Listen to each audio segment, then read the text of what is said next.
Hello and welcome everybody to Flicker Effect episode 310. We are recording this on Tuesday, October 15th, 2019. I'm David Lott. Joining me this episode is Bobby Jackson. Hey, what's up everybody? Yasha Wilson. Hey, everybody. And Michelle Hillard. Hello, everyone. Hello. Hello. This is the week I talk about something that happened. It's the first time in a long time I walked out of a film. Do you realize? Joy, happy, joy. Do you realize? So, can I guess? Do you realize that's the first film I've ever walked out of? I have a hard time believing that. I think you're forgetting something. No. There's no way you've never walked out of a movie. I've never walked out. Really? Okay, guys, Never. Spill. What movie is it? Well, there's a story that goes with it. So to be clear, I didn't walk out of the movie because it was bad. Because of the film. Movie, the story itself, I don't know if it was bad. I have no idea. I saw 5 minutes of the film. We went to go see Gemini Man this week. And a little backstory. I'll try not to draw this out too long and make this as interesting as I can. So for those who don't know, Gemini Man is being presented in high frame rate. And it was shot, I believe, at 120 frames per second. And if you really don't know, film is usually presented at 24 frames per second. So 120, that's pretty high. I don't think, what was Hobbit at? I want to say Hobbit was only like double. I thought Hobbit was like 48. 48 or something like that. Because that was the first movie that was really presented in high frame rate, wasn't it? I want to say yes. Has there been anything else that I'm forgetting, Bobby, Well, that is done? yeah. What else has been because in high frame rate? there was another Ang Lee movie that was Billy somebody's halftime show, something or other. That football one. Yeah. So anyway, this movie was shot at 120 frames per second.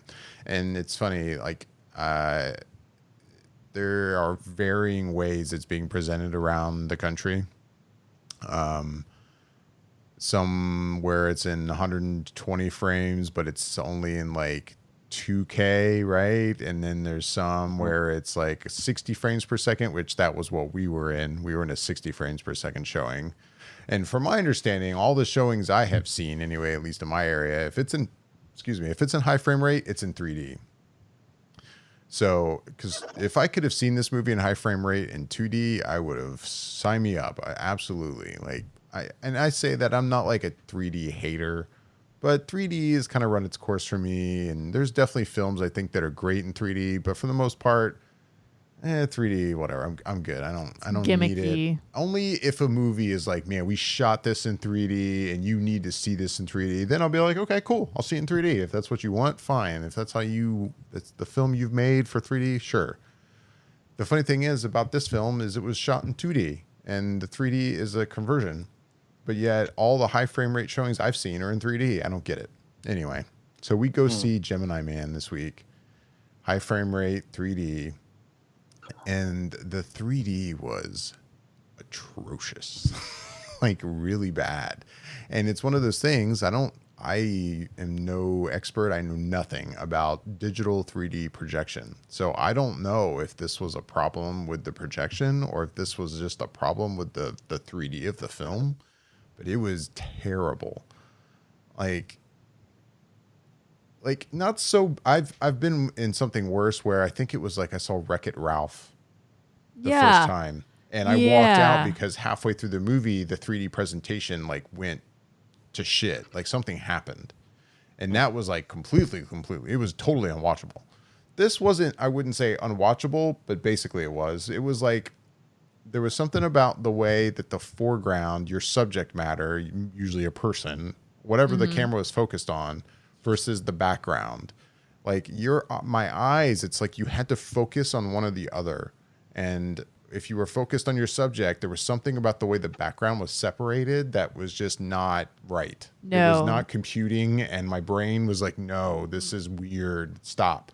My eyes and my brain it was making me nauseous to look at the screen because of how much effort my eyes were trying to focus on something. And it would kind of work out if I closed one of my eyes, but it still wasn't quite right. I mean, it was a mess. It was bad. And one guy I had noticed somebody stood up and walked out before we did. And then I leaned over you to Michelle, and it was one of those things, you're in a movie, you're not talking to each other. But I was like, is it just me? Because I'm going to lean over to Michelle right now and go, hey, I think we got to go. I think I'm good. So I'm like, what if I do this? And she's like, oh man, why? I'm good. Why are we leaving right now? But I'm like, I don't know. But I'm like, I can't do this. And luckily I leaned over to you and I was like, I think I'm ready to go. And I could tell from your reaction. You were like, yep, I totally understand. Let's get out of here. I threw my glasses off my face so fast. I was like, yep, let's go. And I jumped out of that seat. I was like, yep, let's go. Like, I was like, I'm good. Like, I was actually a fragment of a second ready to lean over to you and say, hey, this isn't working for me. I'm going to go. And then we ran into the guy as we were stepping out of the theater, the guy that had left before us. He was coming back into the theater. He had gone to the box office to tell them, hey, something seems like it's wrong. So he was like, hey, I told them maybe they'll fix it. And at this point, I've already stepped out of the movie. I'm like, I'm not going back in. Like, Right. I've already missed even just a little bit. And it's right at the beginning of the film. I'm going to catch this another time. Like, I'm out.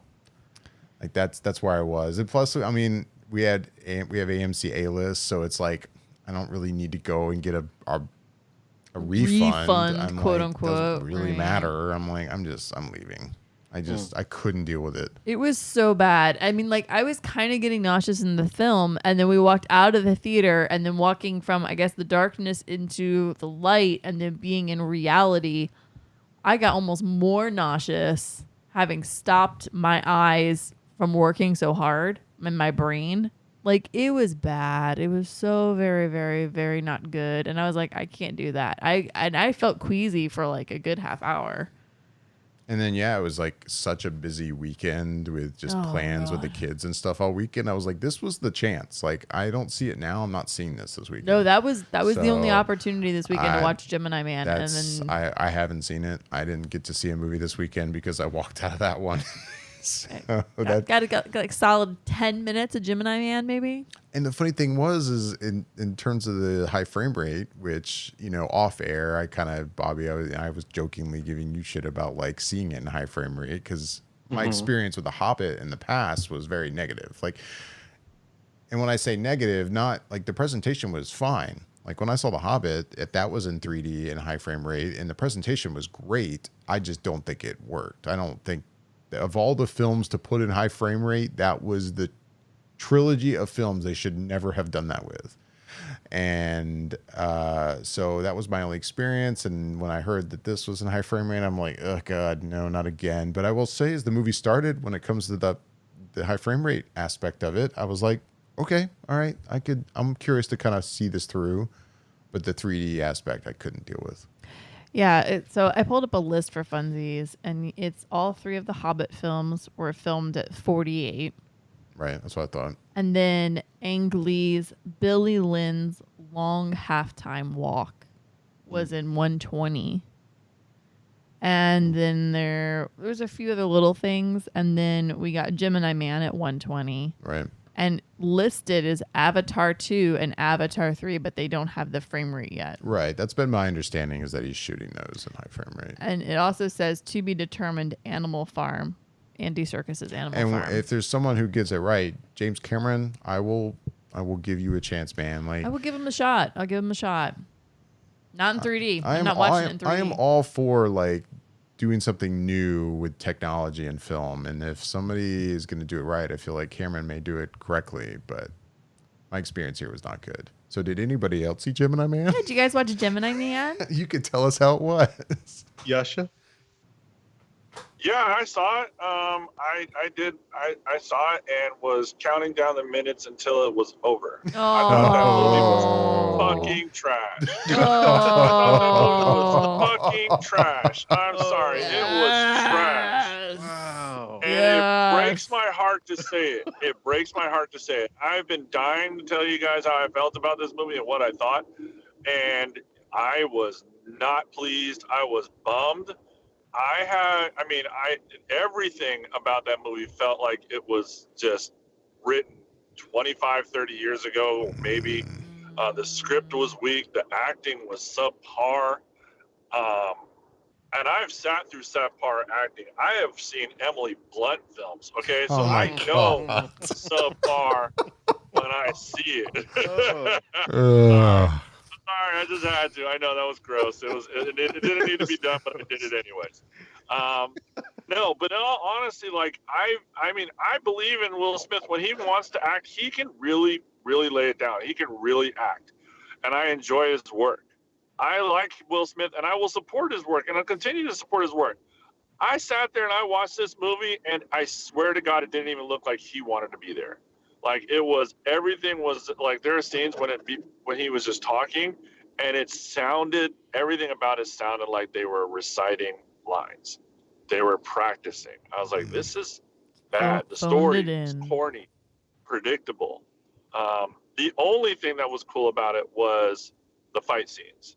The fight scenes, the action scenes, those were kind of cool. The de-aging process, that was the biggest story before this movie was released. And I said it, I called it, I said, is anybody else getting nervous because they have not done any promotional advertising for this movie? I have not seen one thing except for maybe a poster here and there, and it's because they did not believe in that product.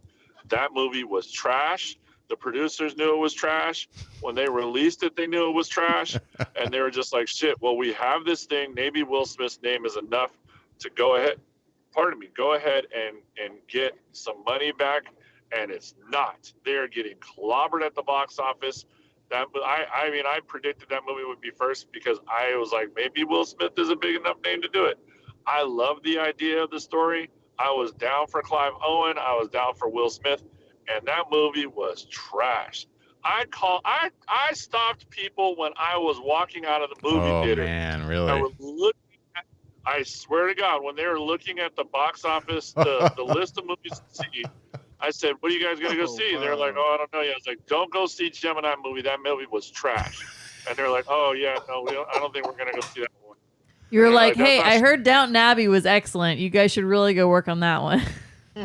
Yeah, go see, I don't know, anything else, anything with credits, whatever. Just go see something else, but don't watch that movie. It was trash. Wow. And they're like, they couldn't stop laughing. And I just was like, I'm speaking a little bit more passionately about it than I really probably am. And I'm just like talking, but it's like, I was not impressed. I did not care for that movie. I thought it was corny as all hell, predictable, and just over the top ridiculous. And a disaster in the sense of what I've seen Will Smith do before. This movie felt like it was a favor. And it was just like, I was honestly surprised as to how corny and bad the movie really was, because I was all in on the idea of the movie, but the execution was trash. And that's all I have to say. Maybe the most sad is like right as we were walking down the steps of the theater to leave, it was like the first shot of Mary Elizabeth Winstead. I'm like, oh, I'm sorry, bye Mary, I can't. I was looking forward to this. Yeah. Anyway. Well, anyways, you didn't mention how you saw it. Did you just see it in regular 2D? Yeah. Or how did you see it? Oh yeah, I wasn't gonna pay to go see that in 3D. I'm with you, David. Like, and it's like, I'm not necessarily so far against 3D or so much against 3D. And with you, the same thing, to echo what you said, Michelle, is like, I just think it's a little gimmicky. Like, I don't necessarily need to see a movie in 3D. It doesn't do much for me. Like, I've seen it and it's like, oh, that's kind of cool. And that was kind of fun. But aside from that, it's like, I'm just there to watch the movie. I don't need to see 3D every single time. Even if it's shot in 3D, I might go see it in 3D, but that's not necessarily something that I'm totally like sold on. I was like, oh, well, if it's offered in 3D, I'm definitely going to go do it. And they probably made it in 3D and converted it to 3D to try and recoup as much money as humanly possible, because they were going to get taken advantage of at the box office and nobody was going to go see it. Well, I will say this high resolution or high frame rate with 3D this movie almost has ruined that for me. Like, I will never see the combination ever. I really never see 3D in general, but I'm never going to watch this combination. It's just not happening. But I mean, The downside was all of the theaters near us, all of them here in Orlando, were all doing the combo of the two. So there really wasn't the option. But, no. Well, Bobby, you saw it, right? How'd you see it? I got a chance to see it in the 3D high frame rate. So pretty much the same version that you walked out of. That's the version I watched it. Okay. And I get where you're coming from as far as that format. It took me some time to adjust to it. The 3D, it didn't bother me. I would say, if anything, maybe it's the high frame rate that's still, I think, not quite there. And the thing is, actually, it's not even necessarily that it's not quite there. It's, even if it was there, I'm not sure what purpose it serves, because it absolutely takes the cinematic look away from the movie. So it kind of looked to me like a BBC show, but as if you were kind of watching like a stage play, but you were there looking through, I don't know, some sort of filter, but it still looks very vivid and lifelike. But then it's kind of like, well, do you want to see a vivid and lifelike action movie or a cinematic movie? Maybe this would be good for sports or something of that nature, but for a movie, I don't know why you would want it necessarily. So I feel like whatever they're trying to accomplish with it, it's close to being there, but I don't know why you would want it. So there's that. But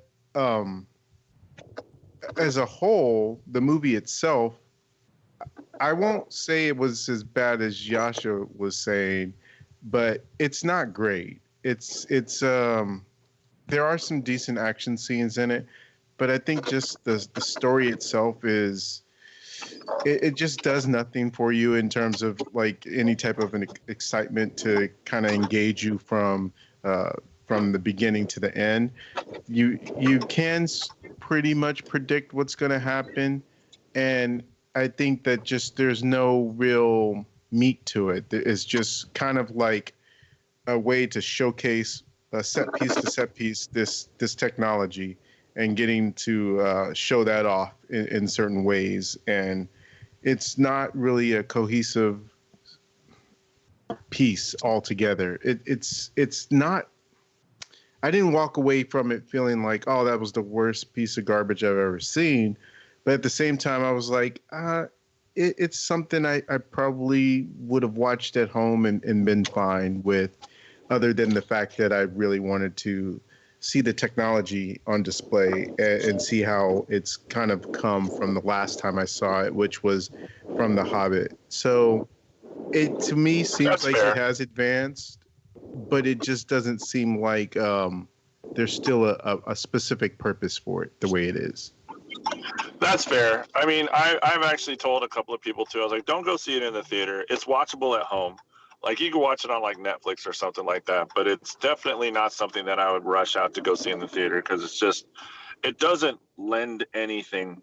You don't get anything out of it, really. It's just kind of like subpar in the best sense of the word, of like, when it comes to filmmaking, and almost just like, in my eyes, disappointing, because it was so predictable, because it sounded so, the dialogue was so weak and poorly driven, and the storyline didn't, carry any weight. I honestly just wasn't impressed by it. Like, I mean, I kid and I joke and I play it up when it comes to like how bad it really was, but it's just like, yeah, you can just watch it at home. Like, there's nothing about that movie that makes you like, oh, you should definitely rush out and go see it at the theater. But Bobby's right. Just speak on the sense of like, when it, or to echo what he said, is like, yeah, just go, you can see it at home and you'd be fine. You're like, oh, okay, yeah, it was something to watch, and that's it. Yeah, like what you're saying, Bobby, the high frame rate thing. I mean, at this point, really, my only true experience has been The Hobbit, and I'm still keeping an open mind, like I said before, with Cameron, and maybe the Avatar films will do something there. But I mean, just in general, part of me was also like, well, what can he do? It's high frame rate. You shoot in high frame rate, it has a certain look about it. Like, I don't know what it is that he will do that will make it any better, because no matter what, it just doesn't look cinematic. And I don't know if that's just because the argument could be that we're used to 24 frames per second. So to us, that is what cinematic looks like. Yeah. So then to see something else in a movie theater that's not shot that way, we're automatically going, this is weird. Why does it look like that? But that's just where I am. I'm like, I don't know. There's, it's odd. With that said, I mean, in the 5 minutes of Gemini Man, I was like, okay, at least this film wasn't shot. This was, other than the fact that obviously Will Smith has the younger version that is a digital effect. Otherwise, from what I could tell, this is a practically shot film. There's actual sets and actual people. And that was my problem with The Hobbit, is that the high frame rate made the fake parts of The Hobbit really stand out. You know, like, I remember it was very early in the first film when they're kind of doing it kind of had its own prologue, just like Lord of the Rings did, didn't it? And they're kind of giving the backstory of the dwarves, and there's the first shot of like them standing like in front of a wall of a castle, and it just so stood out that it wasn't real stone. I'm like, you can almost just tell it's like carved styrofoam. Like, something that when it was shot in 24 frames in the Lord of the Rings films, you never notice that kind of stuff. You know, it just looks real. But here I was like, oh God, that looks so fake. And yeah, that part of it, I that's why I was like, okay, well, at least with Gemini Man, there's hopefully not going to be a lot of that. But still, I don't know. Just the overall look, it's like watching TV, I guess. It's odd. Yeah. I do imagine that at least with Cameron's version of Avatar, or the way he's doing it, maybe the difference will be in maybe that is they're not real and digital and creatures, that maybe it will look better than seeing real people, I guess, in that way. And assuming that he is the stickler that he is, that he won't cheap out on the digital effects houses and making the actual avatars look a certain sort of way that really works in a high frame rate way. So yeah, I mean, completely digitized worlds, maybe it will look better in some way that the way he's doing it. But like you said, I'm keeping an open mind because it is Cameron, and to see what he does with it. Yeah. Yasha, I know you have to bail. Thanks for joining us for a little bit, sharing your thoughts on Gemini Man. Yeah, I still would like to chime in later on if I can.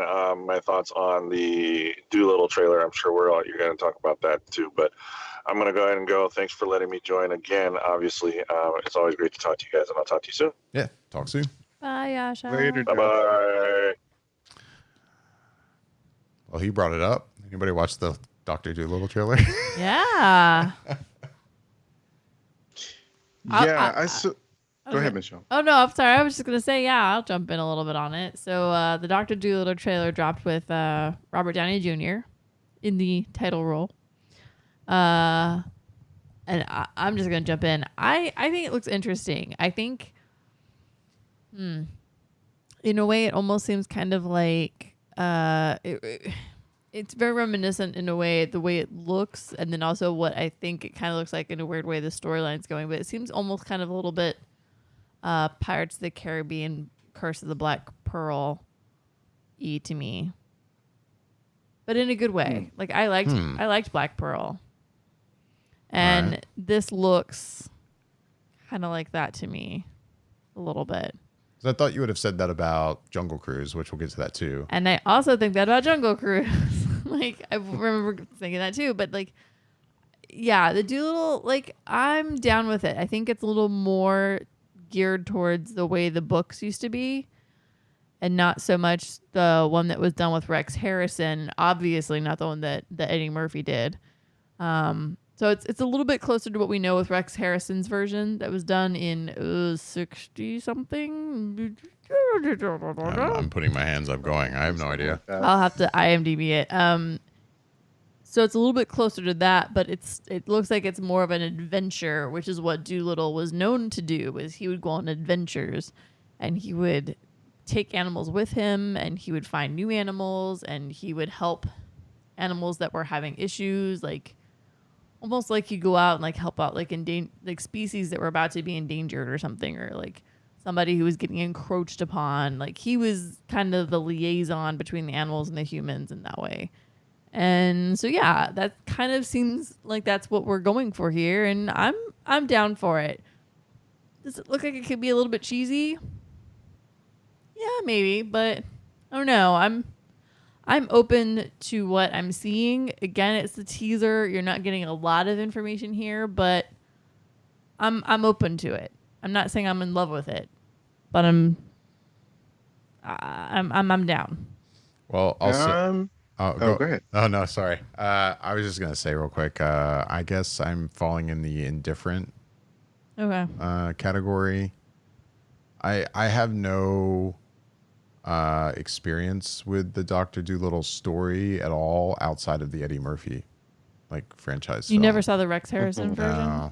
See, that's what I grew up watching, was that one. So to me, I don't know anything. I won't say I don't know anything about it, but close. Like the Eddie Murphy stuff is really all I know. If you saw the Eddie Murphy ones, then you don't know Dr. Dolittle. And I completely recognize that. Yeah. But with that said, yeah, I watched the trailer and I'm like, nah, I probably would never go see this other than maybe for the podcast kind of thing.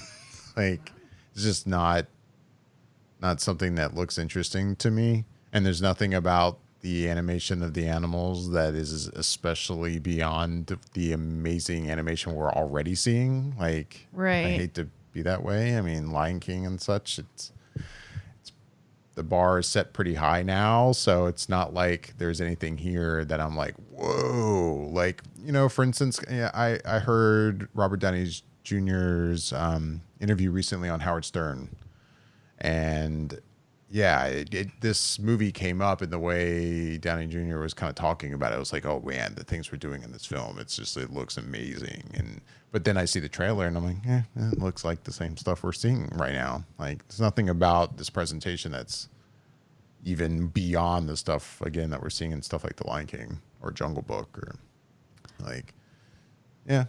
I mean, it looks fine, but the trailer is also presented and cut in a way that does feel like they're trying to make it super epic. And I'm taking words away from Yasha right now. He kind of said this to all of us off air via text, and I agree with him. It makes it look like this is a bigger epic film than it probably really is. Or needs to be. I would agree with that for sure. Yeah. So, yeah, I don't know. I'm kind of indifferent. Bobby, what were you going to say? Well, I guess I'm sort of in the same camp as you and Michelle in various ways.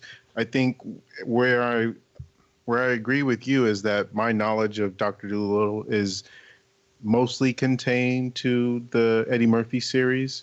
I knew of the older version of it, but in name more so only than actually having sat down and watched the original. So, I guess when this trailer came around, and I knew that they had been working on this movie for quite some time, and I just, at the time that I kept hearing it come up, it never really did anything for me. I just figured it was just going to be another contemporary take on that Dr. Dolittle aspect, just updated to 2019. So when I started watching the trailer and saw, for one, that it was set, I don't know, at some point in time in the past, where it looks like it's, I can't say specifically at what point, but it definitely doesn't look like it's in any of the latest century. But it just looked different than how I pictured it going, to where I was like, okay, well, I wasn't expecting this kind of take on it. So I'm already intrigued at this point, because it's nothing that I was seeing in my head as what I thought this was going to be. And especially when he sets out on the boat and looks like it's more of an adventure. that really, I think, sold me into terms of my curiosity being piqued by the trailer, because it just seemed like it wasn't this sort of silly type take on it. It did. There seemed like there's some aspects in there that's comedy, but it didn't seem overly silly, which is again going back to what the Eddie Murphy version of it was. So I was kind of like, okay, well, it's intriguing, and I think as a trailer, it got me interested to where I had no interest before. So I feel like at the very least, I went from really thinking I would just pass on the movie to now feeling like I'll at least go check it out because I'm more curious about it than I was going into it. So it worked on me, I guess. Well, so just to clarify, the Rex Harrison version came out in 1967. Okay. And in that version, which I think is true to the storybooks and what I think we're looking at here, it's set in 1845. So that, okay. I would say, from what we're seeing, this new one is about the same time frame. It's about right. Mm-hmm. So that's what we're getting. All right.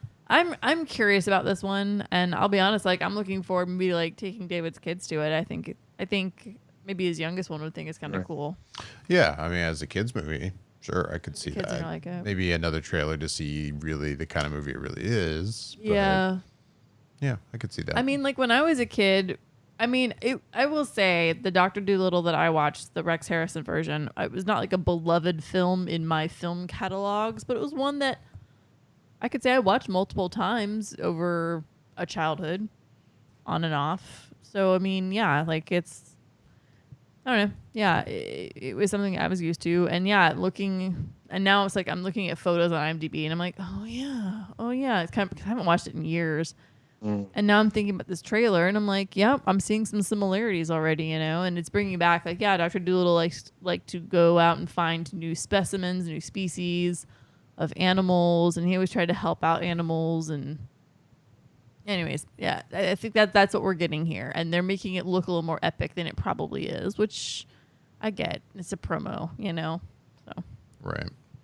Well, you might be able to watch it next month, Michelle, on Disney Plus. Who knows? Well, I didn't see that full list, but it might be on there. It's a 20th Century Fox. There's a long list. That was a long Yeah, I haven't looked at that list that's going out on Disney Plus.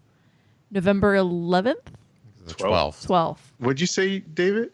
You haven't what? I haven't really looked through that list of what's going to be on Disney Plus. It's a pretty long list, but there's definitely some good stuff on there, and there's some stuff on there that's sort of bottom of the basement stuff. But whatever. I mean, I think streaming service is going to have stuff that they're scraping the barrel. But I think there's a lot of good stuff on there, and there's a lot of new stuff that's coming that is going to really, I think, appease everyone in the family. There's something for everyone, really.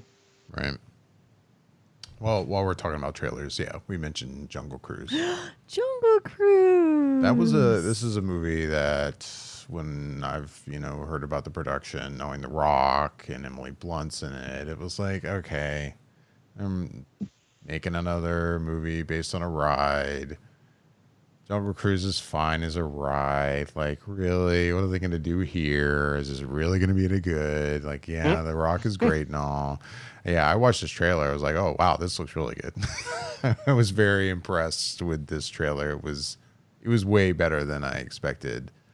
Kind of what you said with the quality of a Pirates of the Caribbean film. Yeah, I was like, yep, I agree with that here for sure. I think it looks like it could be funny, but it's also not, they're not just completely playing into the comedy aspect of the ride, which is really all the ride really is the comedy part. Mm-hmm. But it's going beyond that, but I think in a good way. I'm excited about this movie.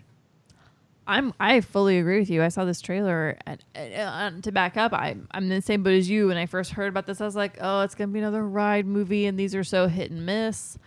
And I was like, oh, it's got The Rock in it, which I have nothing against Dwayne Johnson. Like, it just, I don't know. I feel like his films are very hit and miss with me. And I'm like, it's got Emily Blunt, and I like her, and I was like, I guess we'll see how it goes. But this trailer won me over. And it's just the teaser trailer, really. I mean, it's a lot. Yeah. But yeah, it won me over. This for sure reminds me of Pirates of the Caribbean, Curse of the Black Pearl.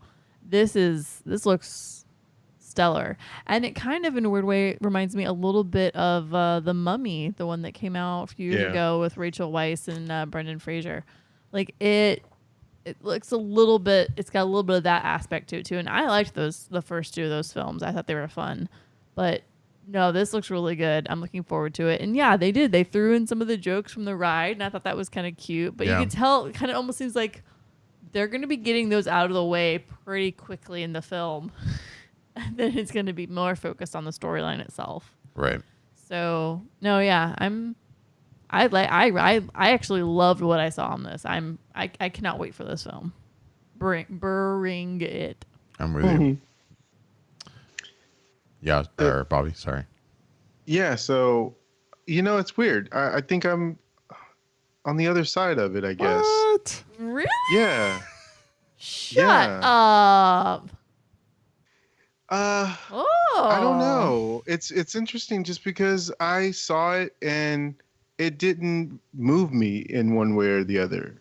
I got the vibe of The Mummy from it.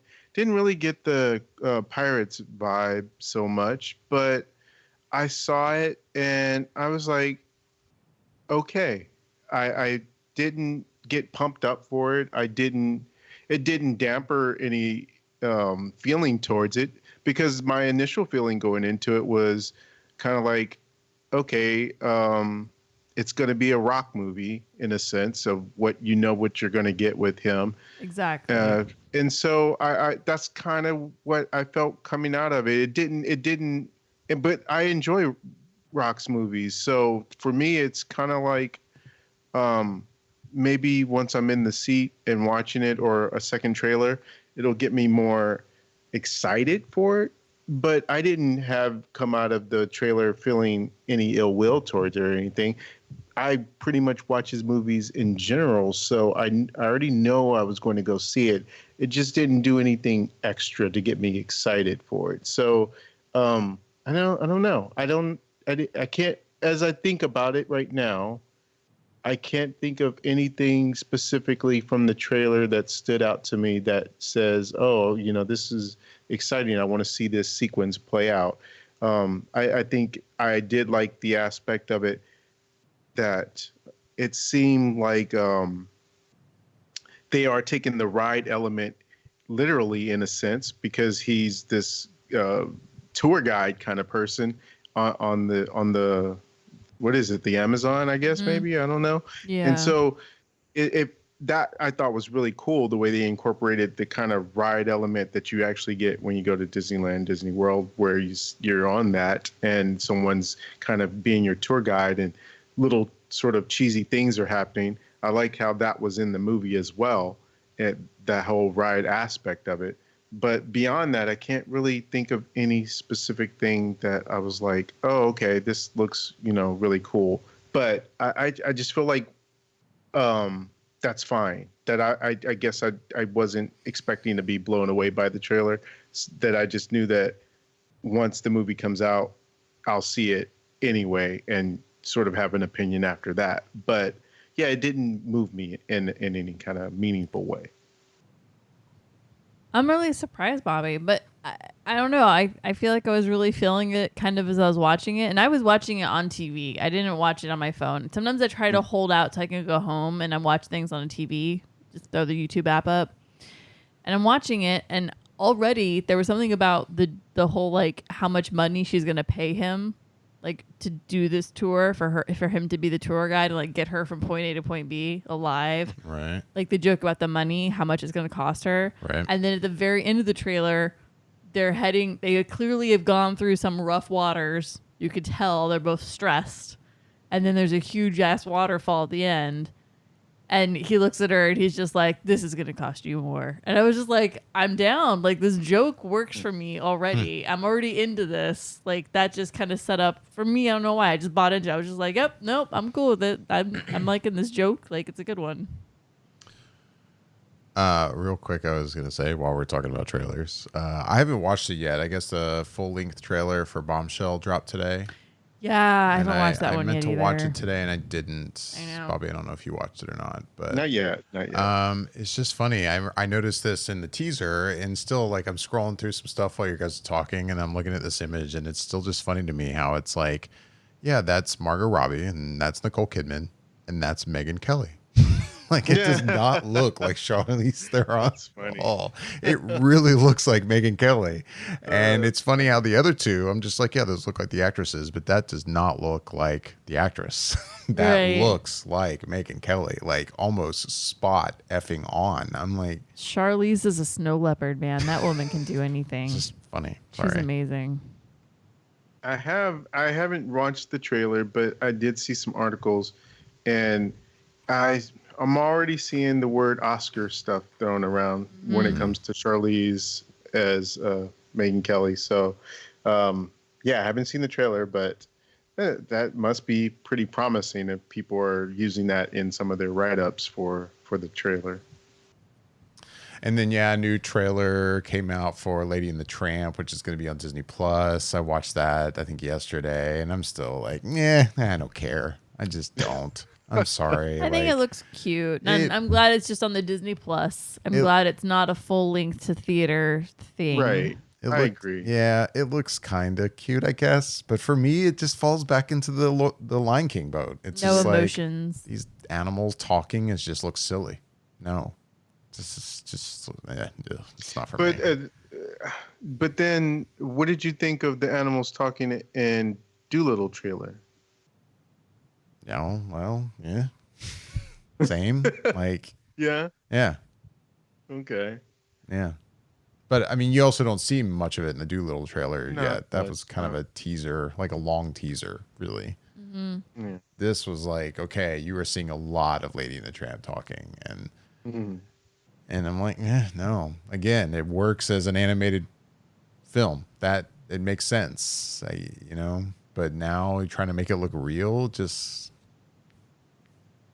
Yeah, it just seems gimmicky and weird, and I don't like it.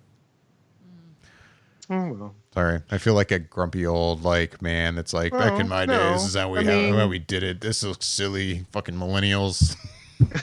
Well, it's fine. I think really, it's not necessarily that it has to be your thing, but I'm sure kids will eat it up in a way that makes it something more successful for them, because the original, I mean, you probably watched as a kid rather than as an adult. So I think it's fine if you don't really care for it much, but I think kids nowadays kind of will go for it a little bit more because of the realism of it, as opposed to back in the day where it was more, I guess, animatronics and stuff for us, or just regular animation. So yeah, like, in a way, I'm curious to see what your daughter's going to think about it, because like she really likes like the Paddington movies, right? Right. And I like those films. Right. Yeah. And this the only thing I can kind of think of is like animals talking that I know that she's seen that she likes. And so if I know that she likes those. But also, like, I know that she likes the original animated film. Like, she gets excited when she sees them kind of hanging out and running around on the screen. Like, she likes the little chase sequence at the end. Like, she likes the little adventure that they go on. She's always, every time I see her watch it, she seems really entertained by it. Right. And so I'm kind of, and she's like, doggies, cute doggies. Oh, like, she gets excited by them. I would imagine so I there's a very she might actually good really enjoy chance this that one. she'll like it. Yeah. I mean, my son, he saw the new Lion King and he seems to really like it. Like now when you go in the Apple TV, it's out now digitally, and it's the Apple TV, especially after the update, is like it's like in your face as an advertisement practically. And he's been asking like, "Hey, you gonna buy that one?" I'm like, "You said you were gonna do it." I don't know, buddy. Like, it'll be on Disney Plus in a month, bud. Don't worry about it. I don't know. I don't know, buddy. I think he can wait till Disney Plus. Oh no, I know. I'm just saying, it's evidence that he seems to like it. And I said, even the last time it came up, I was like, we have the animated version, buddy. He's like, yeah, I know, whatever. What about that one?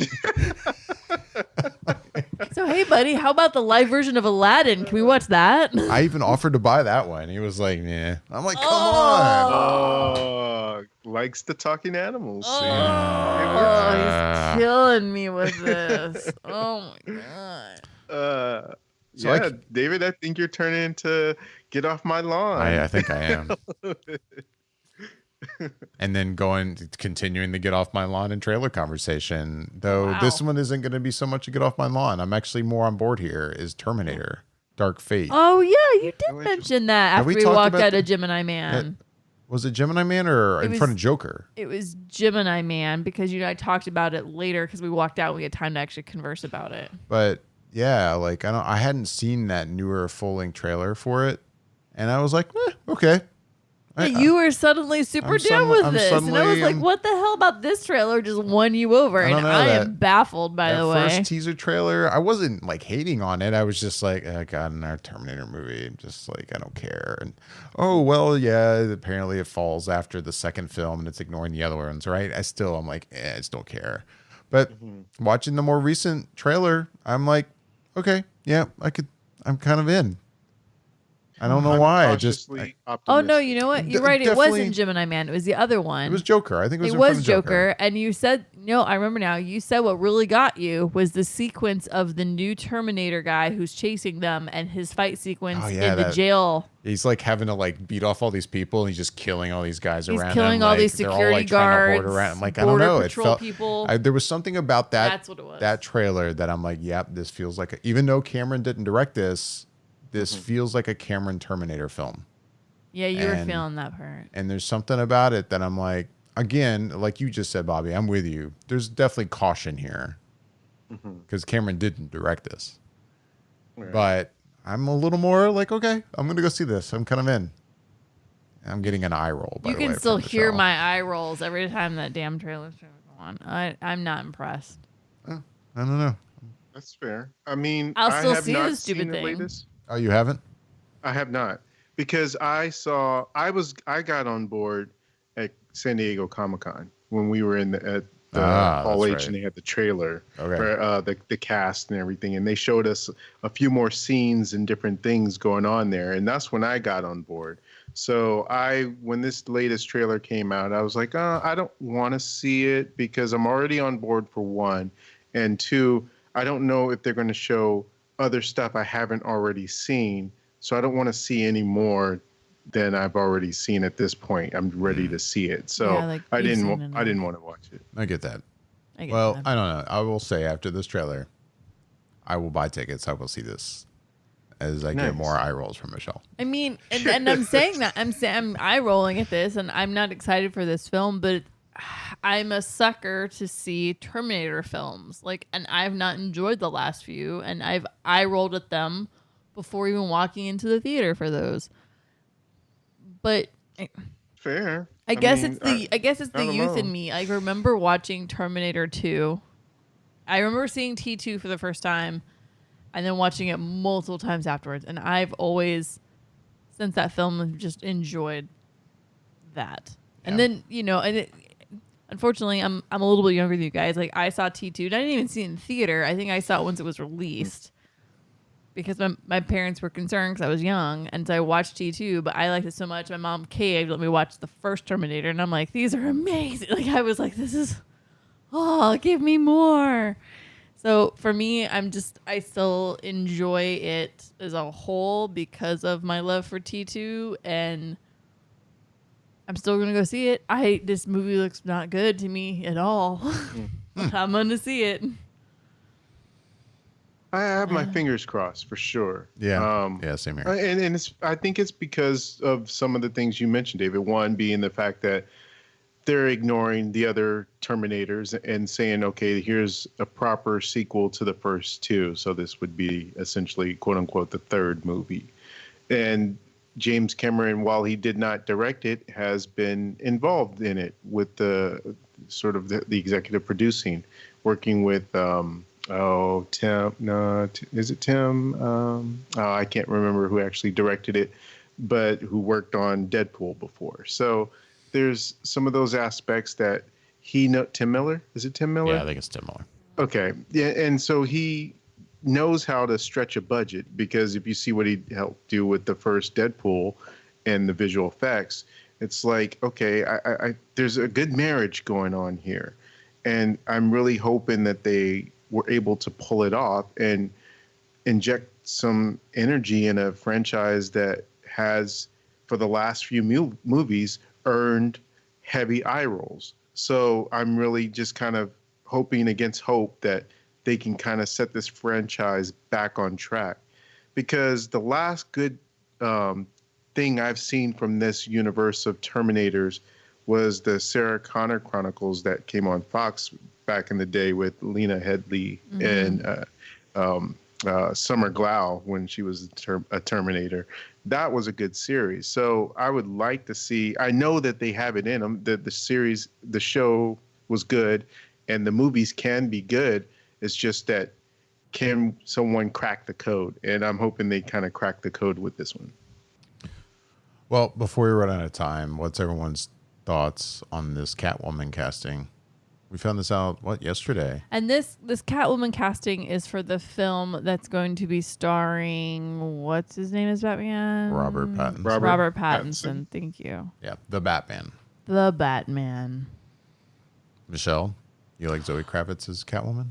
I like Zoe Kravitz a lot in general, and I'm way down with Zoe Kravitz being Catwoman. I'm here for this. I think my reaction was more, it's not like, I agree. I'm all down with Zoe Kravitz being Catwoman. I'm here for it. It was more like, Catwoman's in this too? Okay. Yeah, I think that's actually kind of my response, if anything, is more just like, again? Do we need Catwoman in this? Again? Okay. Okay. Haven't we done this a lot? But okay, it's That's fine. my only hesitation is like, how many characters are we going to get in this? And is it going to feel a little too much? I don't think that's the case. I really have faith in, was it Matt Reeves? Yeah. I really do. I do too. Maybe a little too much faith. That was my quick reaction to the news. It was like, Catwoman. All right. Yeah. Anyway. I echo your feelings on this. That's where I am. Bobby, what's your take? So, yeah, I mean, I guess I'm still more I guess I'd heard through the grapevine that they were doing some sort of version of The Long Halloween, adapting it to a certain degree, and within that story, there are multiple Batman villains in it. So I guess I was already sort of braced for that. I'm more still trying to wrap my head around Robert Pattinson as Batman. Oh man, really? Yeah, not because I don't think he has the acting chops or anything for it. It's just that visually I'm still having a hard time seeing him as like a Bruce Wayne. I think he'll be fine as Batman because he's covered and whatnot. Who cares? But it's like I've never seen him in anything really. I never really watched the Twilight stuff, and I haven't seen any of his indie movies. So I don't know, other than visually looking at him as a person, as an actor, and not being able to see and visualize Bruce Wayne in that. I'm sure he'll be fine. But when you say, okay, Robert Pattinson is Batman Bruce Wayne, that's harder for me to wrap my head around than Zoe Kravitz as Catwoman. She looks like, okay, when it was announced, I was like, yeah. Even when she was first rumored, because there was a rumor a while back saying that they were looking for a Zoe Kravitz type because they initially wanted Zoe Kravitz, but because of her schedule with the Harry Potter stuff, that she might not, or I should say Fantastic Beasts stuff, that she wouldn't be available. So they were trying to find someone like her. So when it came back around to saying that she got the role, I was like, oh, okay, so I guess her schedule cleared or whatever, and she's able to be in it. And so to me, it sounded like, yeah, I could see it. And for me, because I was I had such a huge crush on her mom back in the day, Lisa Bonet, when she was in Cosby Show in a Different World. I see sort of like her as being Catwoman in a way because she looks so much like her mom. So it's like, I don't know, it all fits for me and it works in that way. And if I had my choice, I guess I wouldn't have necessarily, like you guys are saying, Catwoman again. It's kind of like, well, I mean, there's not very many people that they haven't already used in some form or fashion in general. And so for me, I think I would have rather just seen a Batman movie that was as they said, I think Matt Reeves had initially said, "Oh, this would be like him being the detective Batman." And I would have loved to have just seen a Batman movie with no big name villains, just him being a detective and going against the crime families or whatever. And that would have been, my perfect ideal Batman version of a movie. But if we got to have some villains that are known in his rogues gallery, then it's fine that, we have Catwoman and possibly Riddler and Penguin. So, so far, I mean, nothing has thrown me for a loop other than I think, Jeffrey Rush, not Jeffrey Rush, forget his name all of a sudden, but Commissioner Gordon, Jeffrey Wright. Oh, yeah. Commissioner Gordon. That one threw me. And I was like, oh, but I see it. I can see him. And so that was a good casting as well, although one I would have never sort of picked or guessed. No, I see Jeffrey really well. So not to chew on it for too long, but real quick. So my thing is with the whole Robert Pattinson casting, and I don't think I've even thrown my 2 cents in on this. I can see him as Batman, and I can see him as Bruce Wayne. Like, I can see him being, the tuxedo dressed up Bruce Wayne, or the suited Bruce Wayne, the Enterprise Bruce Wayne. I can see him even as Detective Bruce Wayne. I think as an overall issue for me, my problem is seeing Robert Pattinson as Bruce Wayne in this age time frame that he's currently in. I feel like I haven't seen a Bruce Wayne that's this young.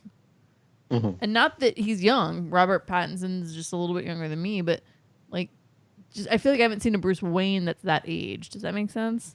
Yeah, sure. Because even Keaton's Batman was still in his late 30s, right? Yeah. Yeah.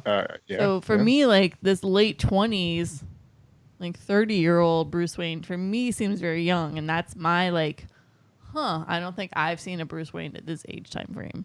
So for me, that's my hang up. Not necessarily Robert, but more or less the age frame. Does that make sense? It makes sense. It's interesting. I just never looked at it from that perspective, knowing that they were trying to go for a version of Batman that's very early in his life as being Batman, maybe a year 1 or year 2 kind of thing. So to me, that matched up, at least with the time frame. It's just, you have not seen that. They've sort of done it with Christian Bale to a certain degree, but Christian Bale didn't look like he was in his early 30s or late 20s or anything. Well, yeah, he was already in his late 30s. But anywho, so the Batman. Well, it sounded like you were going to say something, David. No. Wasn't. Oh, okay. I'm going to change the topic completely and how we do box office wise. The only thing I was going to say is I am all for Zoe Kravitz. I had heard there was a short list of a couple other actresses, which for Selena Kyle, for Catwoman, that I was like, I think Isa Gonzalez was on that list, and I will say I was like, I could totally see her as a Catwoman. I've heard the name, but I don't know her. What is she from? I don't know anything about. She was the actress in Baby Driver, and I could have seen that. Yeah, I definitely could see that. I think recently I didn't see it, but she was in the Hobbs and Shaw film and done a few other things recently. But I could see kind of a more leaning towards a slightly more Hispanic take on Catwoman. That would be sweet. Right.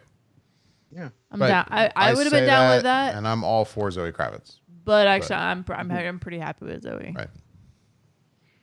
So, I'll change the subject. How we do the box office? Yeah, I would say probably last thing here, box office. How did we do? How did the box office do? Yeah. I'm saying that as I'm trying to look it up real quick.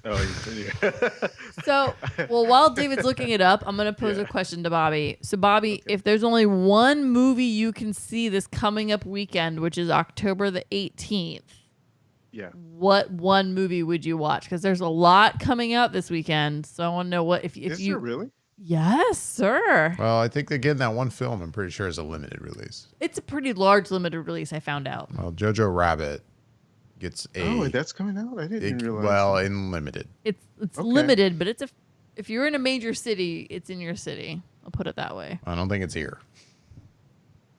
Wow. Wow. Okay. Well, I was okay. So I guess I knew Maleficent coming out. I never saw the first one, so this one's out. I'm probably Yeah. not going to see this one. Maleficent, Uh, Mistress of Evil. And there's then, a Zombieland Double Tap coming out this that's weekend. right. I really like the first one, so that would be in the running. Um, I didn't know about Jojo Rabbit, but because of the buzz, I really want to see that.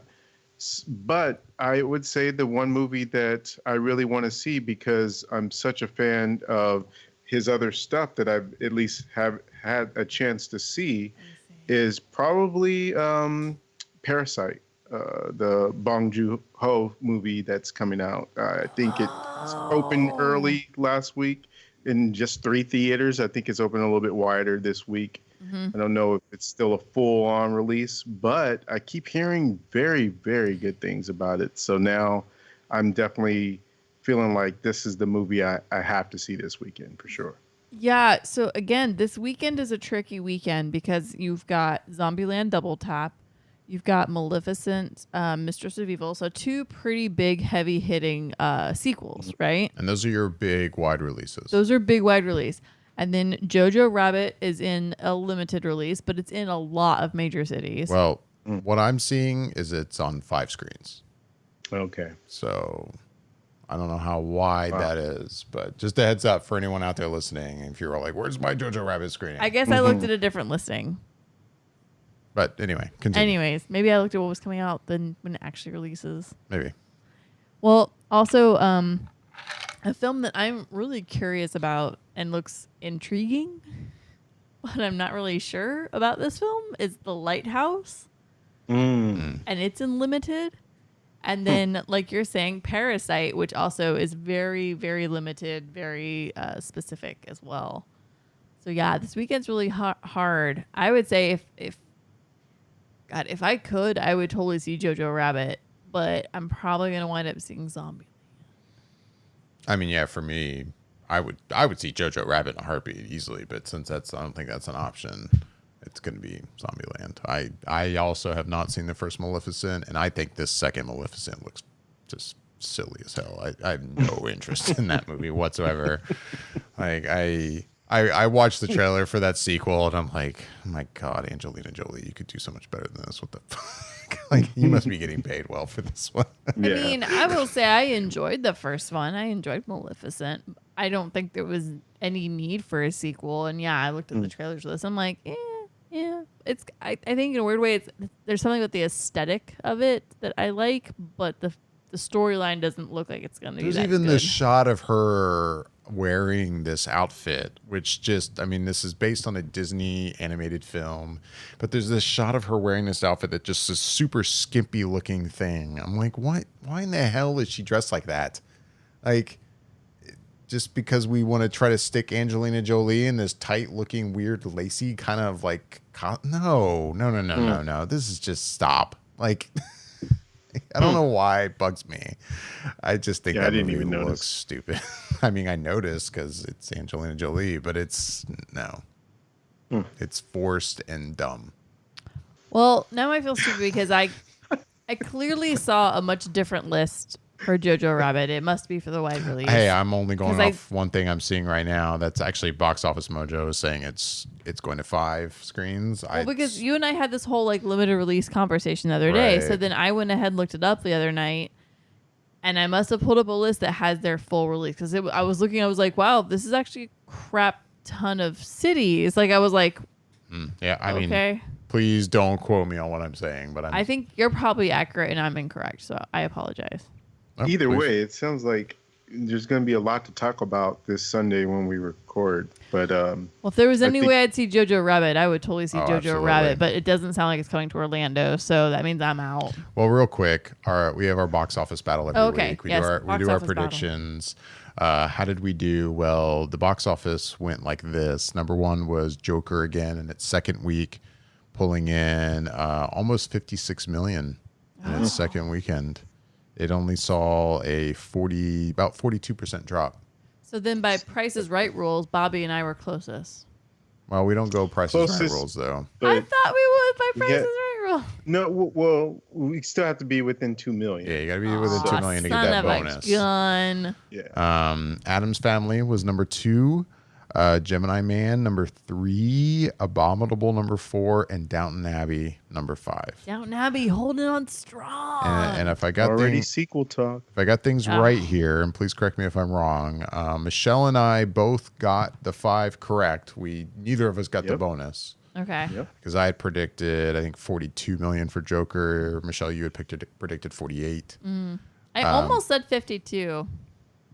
So we both got 5 points each. Bobby, you got, I believe, 3 points. Yeah. Because you had Gemini Man and Adam's Family swapped.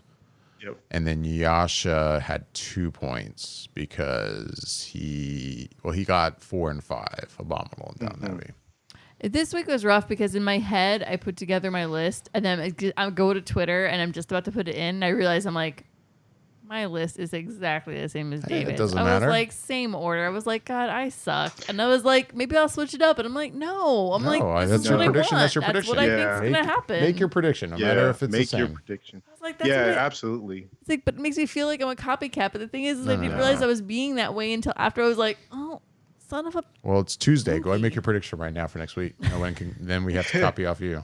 Okay. Yeah, well, Yeah. and besides, Michelle, like, think of it this way: if you're right, you're still going to get those points, and I mean, it's better to get the points, and whether it feels like you're copying or not, because there's still the hardest to predict is probably still the bonus, because you don't know how much that number one spot's going to make. So that's a good differentiator for people.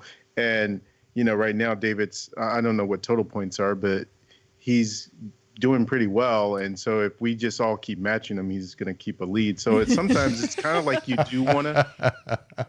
What's that? No, we're just laughing because we think it's funny. Oh, so I think like sometimes it's good to kind of, well, if you don't already know what David's doing, but sometimes it's good to do something different just because maybe you might be right and he might be wrong. So it gives you a chance to kind of build up on some points. But yeah, you just don't know. You never know. So you kind of just have to go with what you think, really. Well, and I know that David's in the lead and you're pretty close behind him. And I said this from the get-go. When it comes to box office predictions, I am horrible at box office predictions. David's always been pretty good at them. I am not the box office predicting person. Well, totals as I have it right now, Yasha has 8 points total. Michelle, you have 11. Bobby, you have 14, and I have 21. And wow. I'm pretty sure that's where we stand right now. I stand by David's really good at box office prediction. Yeah, not really. Well, at least in this sense, you are. So far, so good. David's really good at box office prediction. We're making this toward the end of the year. Is that what we're doing, right? Yeah. All right. And then we'll start a new one next year. New year. Yeah. Anyways, Anyways. So there's some good movies coming out next weekend. I'm sorry this past weekend was such a good movies, bust. and it continues to be a busy ass October. God, October's so busy. Because we just found out that we can go see Dolomite at our house theater locally. Oh. But we can also see Parasite. And then Parasite's too. also going to be playing there. Nice. There's just too much. There's too many things. Man. I got frequent fear passes to Halloween Horror Nights. I want to go back to Halloween Horror Nights. Season tickets for the Magic. Oh, this is so much. There's just too many things happening. Wow. Why? Well, it's a good thing. It's a good problem to have. It is. Is it though? Yeah, options. It's when I always good have to options. weigh going to the Magic game or going to Horror Nights, or I have to weigh seeing a film versus going to Horror Night. I mean, really. This is first world It's problems. tough. This is the ultimate example of first This world is the ultimate example of first world problems. Don't those horror nights usually stretch a little bit into the next month as A well? little bit. They go into like November 2nd and 3rd, I think is. Every year is different. There's years that It depends Halloween on where night, Halloween lands. It depends on when Halloween lands. Like if Halloween ends on like a Monday, it's done on Monday then. But if Halloween's later in the week, towards the weekend, they'll let it go. So like this year's one of the best years. They're letting it go. So there is a Friday night, November 1st, and a Saturday the 2nd. But there's been years where, if Halloween's on Sunday, that's it. Yeah. Peace. Okay. Do you That ever makes go to sense. Horror Nights, Bobby? Yeah, do you go to your No. your Universal? Never been. Oh. I've been to. I think I went to Universal Horror Nights. Probably when I first kind of moved down to Southern California. So this was probably, I think, when I went 98, 97 maybe is the first and only time I've been. And I've been wanting to go back because I think it's gotten better probably in, over the years and more sophisticated. And It has, well, yes and no. yes and no. Yes and no. no. You're right, but then I think the popularity is where its own popularity has made it not the same. All I can speak from is my experience here in Orlando. The first year I went was the second year it existed. And back then, You've been going for a while. I've been going for a bit. This is the 29th year, I think. So yeah, bold.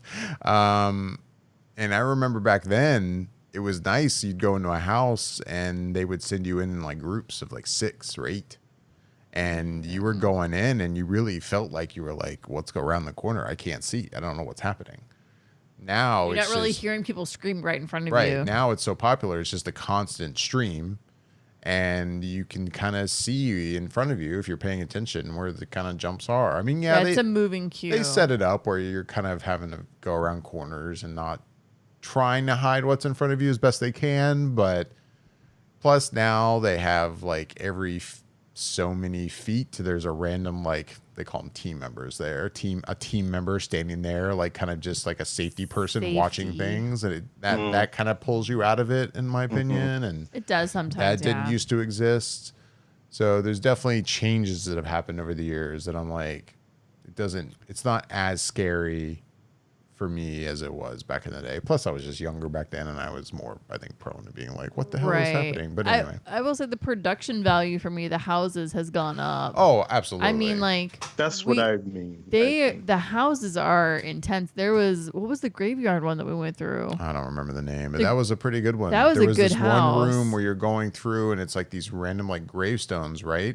And then suddenly they changed to like real people. Well, yeah, it was a digital screen, and the screen looked like a gravestone or a mausoleum or a mosque. Did a good job and with that then the effect. screen would drop, and a person would come out at you. I was like, "Wait, what just happened in front of my face?" And we haven't done all the houses yet this year, but there's a Ghostbusters house. The Ghostbusters. And it's not scary, but it's well done. There's a lot of actors actually in it and playing the parts, and it was cool. The Ghostbusters house was a lot of fun. It was a cute one. It was not scary in any way, shape, or form. You could totally take your kids to that one. Like, that was a good little house. It was well done, well produced. The actors are good. Like, the sets are really entertaining. Like, just even the beginning sequence, you're walking through the library. I was like, oh my God, this is so cool. Like, this makes me feel like I'm walking through the movie. Like, it was nice. I liked Ghostbusters. That one was a well done house, not scary at all. And it was still extremely well done, and I was really happy with that one. I'm looking forward to doing the Stranger Things house. Yeah, we haven't done that yet. We haven't done the Us house yet. We haven't done the Us house yet, but I'm looking forward to the Stranger Things house. Like, I cannot begin to explain to you. House of a Thousand Corpses house. I know. I wanted to do that one. That's gonna scare the crap out of me. I've never seen that movie. I've never seen that movie either. That movie is gonna scare the crap out of me. Real quick, I know we totally have to go. You saw This Is the End for the first time this week. I did finally watch This Is the End. Well, and I say that, and the first time it doesn't count. It doesn't really count. You saw it in a bar without sound. I saw it in a bar with captions, and I was drinking, and I only saw like an hour in the middle. But what did you think of it? I watched This Is the End, and I enjoyed it. It was a lot of fun. That was a good fun one. It is what it is. As well, like I say, you're getting what you know you're getting in this film. You seen that one, Bobby? But it was fun. I liked it. I have, yeah. It was fun. It's a fun one. Like Michelle said, it's just silly fun. Yeah. It's totally silly. It's super silly, and I liked it. There's it was even funny. parts of it where you're watching it that I kind of forgotten about, like the You Exorcism. were giggling a few times. The Exorcism is so good. Exorcism scene, you were laughing pretty hard, actually. And I was like, for seeing this movie before and owning it, I know. like, you're laughing pretty hard at this scene. It was funny. That was good stuff. It was good stuff. Anyway. Oh, Seth Rogen. All right. We out of here. We really got to go.